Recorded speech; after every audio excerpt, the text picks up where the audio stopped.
My girlfriend applied for our dream house, put her name only on the application despite my $80,000 down payment.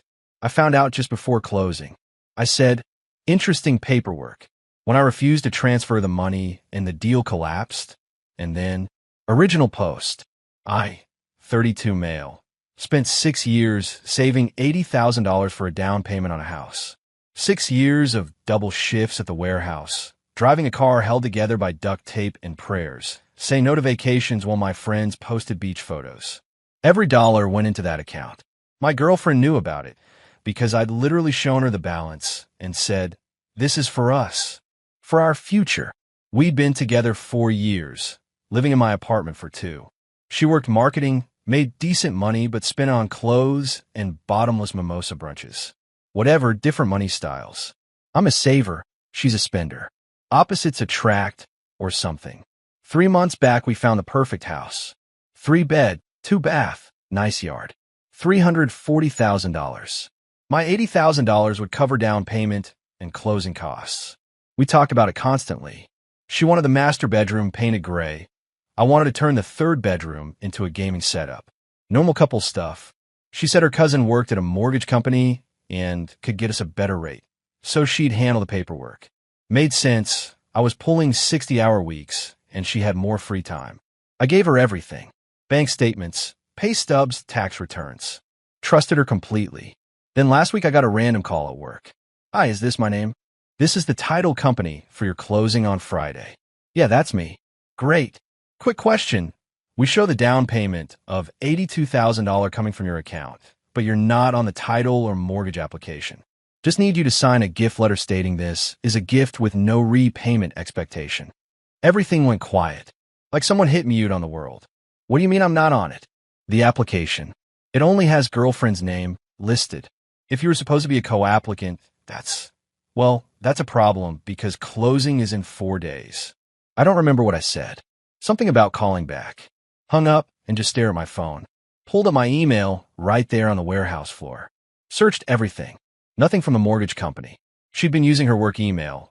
Said it was easier to organize. Checked my bank app, $80,000 still there. She hadn't moved it yet because closing was Friday. That's when I'd wire it. Looked through the papers she'd shown me over the past month. Suddenly realized she'd only ever shown me stuff without names. Inspection reports. Loan estimates. Never the actual application. She came home that evening all excited about paint samples. Hey babe, look at these grays for the bedroom. I'm thinking this one. Got a weird call today from the title company. Her whole body tensed. Just for a second, but I saw it. Oh, about what? They said only your name is on the application. Asked if my $80,000 was a gift. She did this laugh. Practiced. Fake. What? No, that's wrong. Must be an error. I'll call my cousin tomorrow. I'll call them right now. Grab my phone. She literally grabbed my wrist. Babe, they're closed. Let's deal with it in the morning. I'll pull my arm back. Why are you sweating? I'm not. It's just hot in here. Obviously, it's a mistake. Why are you being weird? Dialed anyway. Put on speaker. Asked the rep to confirm who was on the application. Just girlfriend's name. Single applicant. Submitted mid-August. My girlfriend's face went white. Like all the blood just drained out. I hung up. Stared at her. Explain. Okay, look. My cousin said it would be easier to get approved with just my name because my credit score is higher. We're going to add you right after closing. That's not how mortgages work. Want to know all the technical stuff? That's what he told me. So you just didn't mention this plan to me? Not once in 2 months. I was going to. I just kept forgetting. You forgot to mention you were buying a house without me. Using my money. She started crying. You're twisting this. It was going to be our house. I was protecting us. Protecting us from what? From complications. From the process being harder. I nodded. Felt weirdly calm. Interesting paperwork. What? Nothing. I'm going to bed. Went to the bedroom. She followed me, talking the whole time. Her story kept changing. First it was her cousin's idea. Then it was for efficiency. Then it was because she wanted to surprise me with how easy she made it. I stopped listening. Eventually she gave up and slept on the couch. Next morning I called the title company first thing. I need to cancel that wire transfer. Sir, Closing is in 3 days. The seller is expecting.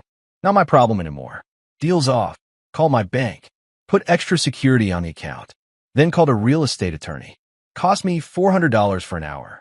Did you sign anything? He asked. Nothing. Then you're fine. It's her contract. She's going to lose the earnest money and probably get sued by the seller for breach. You're not obligated to give her that money. What if she says we had a verbal agreement? He actually laughed. Verbal agreements about real estate aren't worth the paper they're not written on. Change your bank passwords, though. Did that immediately. Everything. Bank, email, streaming services, all of it. Then I went home. She was already there. Called off work. Eyes swollen from crying. The title company called. They said you canceled. What's happening? You tried to steal my house. I didn't. We were going to add you after. You're lying. Why would I lie? This was supposed to be our home. I love you. If you loved me, you wouldn't have hidden this. She couldn't answer. Just kept sputtering half-formed excuses that contradicted each other. Here's what's happening. I'm staying here tonight because I pay most of the rent. You need to find somewhere else to sleep. You can't kick me out. Lease is only in my name. You're not a tenant. You're a guest. Leave, or I call the cops. I'm calling my dad. Cool. Have him come get you. Update 1. Her dad showed up maybe an hour later. Stood in my living room giving me this lecture about stepping up and being a man and supporting your woman. Told him his daughter tried to con me out of 80 grand. He said I was making it sound worse than it is. She literally applied for a house in only her name while planning to use my money. She was trying to surprise you. Women do things differently. This isn't a different way of doing things. This is fraud. He got all red-faced. You're going to regret this. When you're old and alone, you'll regret throwing away a good woman over paperwork. They left. She was crying, kept looking back at me like I was going to change my mind. The next morning, her mom called me. Early, like 7 a.m. How could you do this to her? Do you know what you've done? Protected my money? She's devastated. They already told everyone about the house. Their friends, our family. Now, she has to tell them it fell through. Do you know how embarrassing? Maybe she should have thought about that before committing mortgage fraud. It's not fraud. You're being dramatic. Young couples do things like this all the time. No, they don't. The seller is threatening to sue her. She could lose everything. She should have thought about that too. Her mom started crying. Please just send the money. Fix this. She made a mistake, but she doesn't deserve to have her life ruined. She ruined it herself. Goodbye. Hung up. Phone immediately started going off. Her friends, her sister, people I barely knew. All the same message. I was being cruel, petty, vindictive. She made one mistake, and I was destroying her life over it. Blocked most of them. Friday was supposed to be closing day. Took the day off work like I'd planned, but went to a bar instead. Day drinking, watching sports, ignoring my phone. Around when closing would have happened, my phone exploded. Had to check. Her deal fell through. Lost $8,000 earnest money. Happy now? Her seller is suing me. Her, this is your fault. Her, my life is falling apart because of you. Her, please just send the money, we can still fix this. Me, nah, I'm good. Enjoy the lawsuit though. She blocked me, then unblocked me, then blocked me again. That weekend I changed my locks. Landlord didn't even ask why. Just handed me new keys. Small town, word travels fast. Then her best friend showed up at the warehouse on my shift. Came right through the loading area like she owned the place. You're disgusting. Looked up from my clipboard. Can I help you? She gave you 4 years. Cooked, cleaned, put up with your boring life. The one time she tries to do something for herself, you screw her over. Something for herself? With my money. You live together. That makes it community property. That's not how savings accounts work. You know what? She got closer. She was in a breakup with you anyway. After you got settled in the house. She told me months ago you were dead weight. No ambition.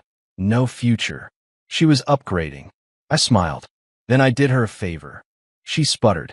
The lawsuit is going to destroy her. $30,000. Her credit's ruined. And for what? Your ego. For theft. She tried to steal from me. It's not theft if you're in a relationship. Security started walking over. She left, but kept yelling about what a terrible person I was. That week got weird.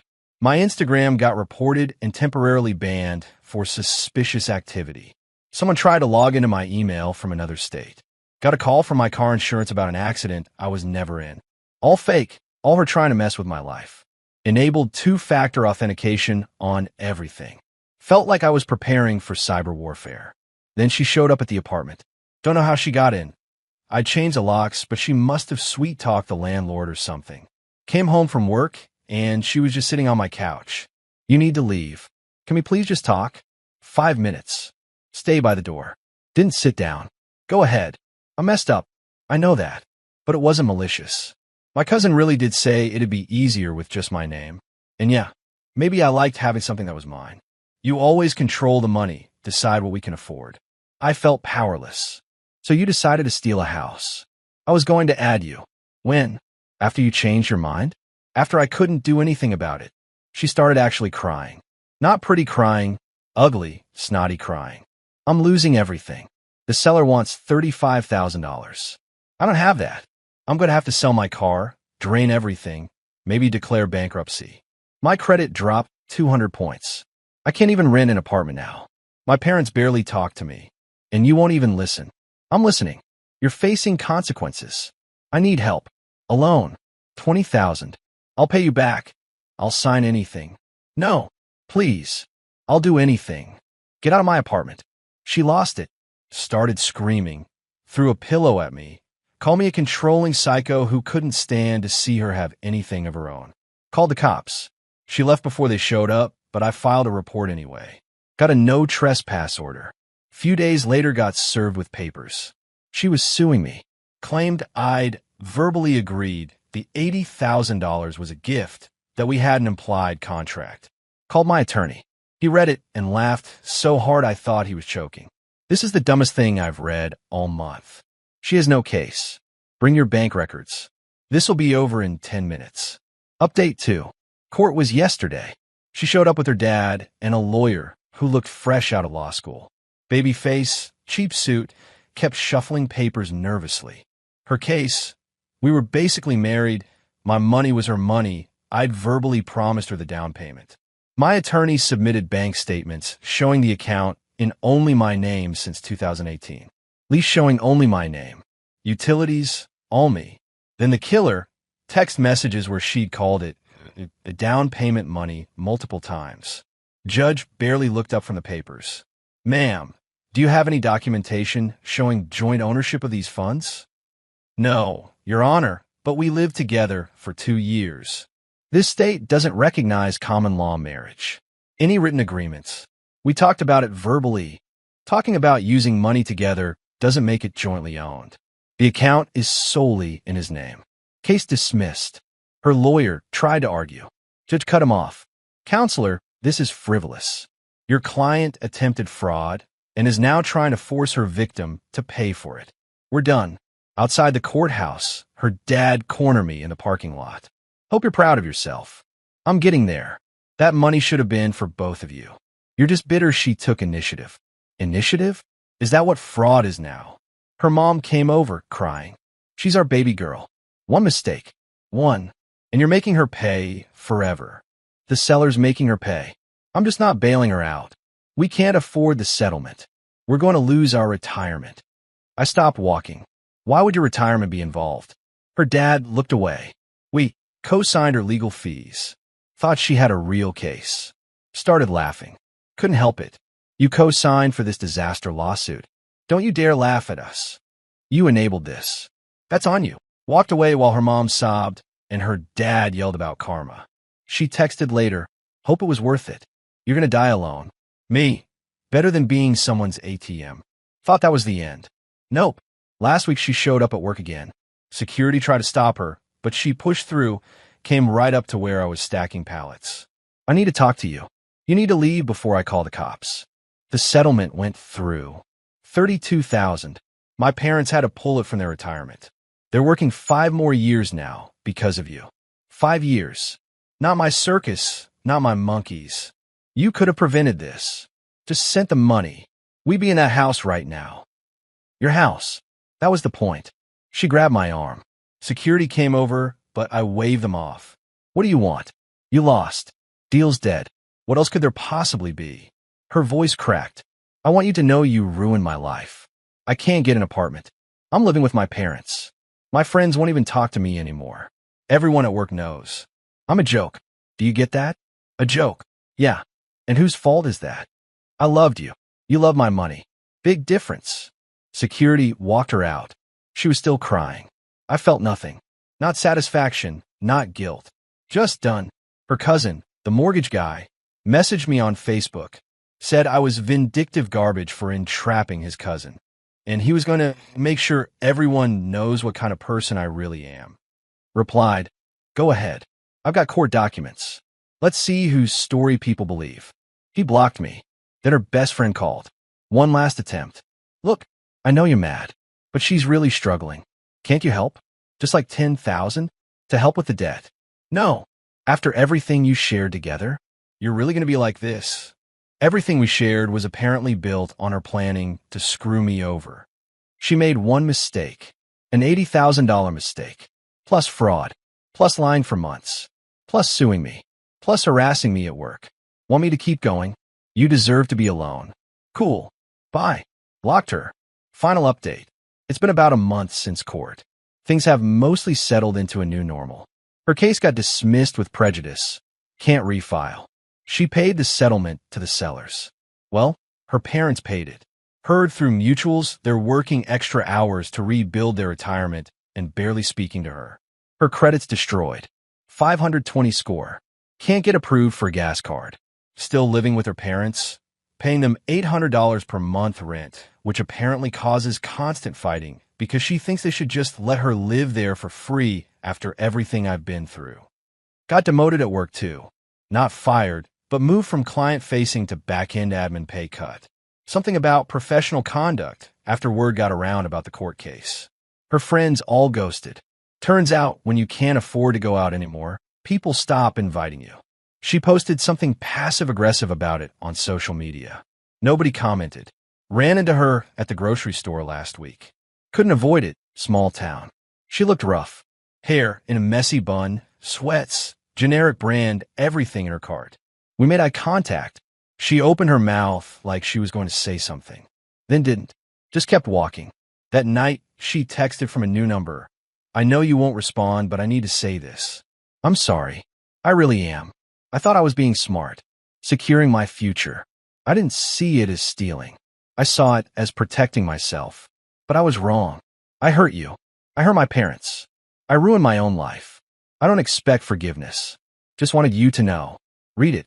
Didn't respond. Blocked the number. Not out of spite. Just, there's nothing to say. She wants absolution. I can't give her that.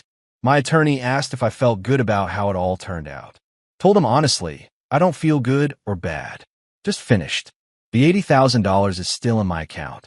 Started looking at houses again, but this time I'm going way smaller. Townhouse maybe. Something I can afford alone, manage alone, own alone. My buddies ask if I feel guilty about her parents' retirement. No, she made a choice. A calculated, deliberate choice to cut me out of the house I was funding. That wasn't a mistake or a miscommunication. That was a plan that failed. Her parents made a choice to enable her by co-signing for a lawsuit any reasonable person could see was garbage. Her friends made a choice to believe her sob story without asking questions. Those are their consequences, not mine. My mom came over for dinner last week. Asked how I was really doing. Tired, but okay. You did the right thing. Protected yourself. Doesn't feel like I did anything. Just didn't do what she wanted. That's exactly what protecting yourself looks like. Maybe. Some woman from the warehouse asked me out yesterday. Turn her down. Not ready. Might not be for a while. That's fine. I'm good with being alone right now. Better than being someone's bank account with legs. The $80,000 is still mine. The house thing still stings. I really wanted that place. But not like that. Not stolen. I'll find another house. Eventually. On my terms. My name. My rules. As for her, she's living her consequences. Every single one she earned. Maybe she'll learn something. Probably not. Entitled people don't usually change just because life hits them in the face. But that's not my problem anymore. I'm moving forward. quietly, carefully, with my money still firmly under my control. That's the whole story. That's the end.